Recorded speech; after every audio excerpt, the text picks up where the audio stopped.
Next Vijay sir. அவர் வந்து என்ன சொல்கிறது, இப்போ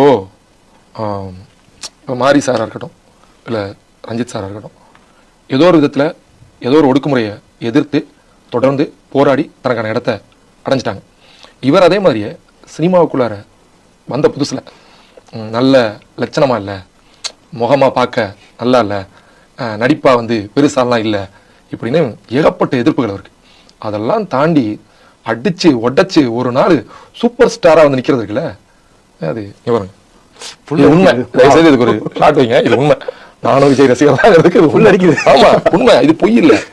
அது அவ்வளவு பெரிய அந்த அந்த இடத்துக்கு வந்ததுங்கிறது சாதாரண விஷயம் இல்லை. எவ்வளவு பொறுமையா இருந்திருப்பாரு, எவ்வளவு தாங்கியிருப்பாரு. இன்னைக்கு வரைக்கும் நல்லா டான்ஸ் தெரிஞ்ச நடிகர்கள்ட்டே வந்து உங்களுக்கு யாரோட டான்ஸ் ரொம்ப பிடிக்கும்னா விஜய் சார் தான் சொல்லுவாங்க.